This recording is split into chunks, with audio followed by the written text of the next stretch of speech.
Christians, as well as Muslims and Jews, believe, beside from dogma on the nature of Yahweh and his apparitions, that their deity is the sole guarantee for moral order in the universe.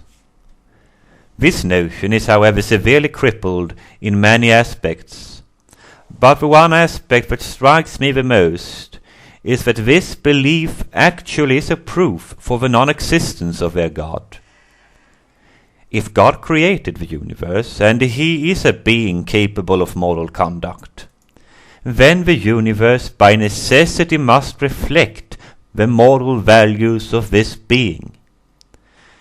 There must be a natural law, that is, some ethical principle embedded in the universe that reflects its creator.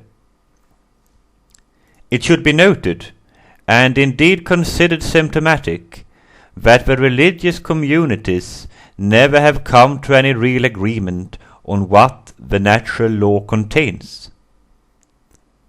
This is, of course, what we should expect, since nature contains no such moral laws. The religious notion of morality is simply out of pace with reality. Some believers will object and say family, goodness and kindness are these natural laws. But in what respect is this so, if I may be so bold as to ask? Through anthropology, historical and present, we have learned that families don't conform to the Christian notion. And through biology, we know that family might be pretty much everything. As for goodness and kindness, those are most certainly not a rule, let alone a law. Acts that are beneficial for others are of course performed. For example, a parent caring for its offspring. But this same parent kills another animal to feed its young, while the children of a prey are left to starve to death as orphans. And a parent might as well abandon its offspring if a more suitable mate shows up, as is the case with some birds and some humans. In short, there is no evidence of any consistent moral order embedded in nature. A more profitable approach is to look at what moral has guided the great architect of the universe in light of what kind of ethics that is present in nature. The Creator God must have been a good patron of blood and liver flukes, toothpick fish, tapeworms, ringworm fungi, as well as viruses and bacteria in the tens of thousands. He must also be the architect of carnivores, as he saw it fit to let one living being suffer to feed another.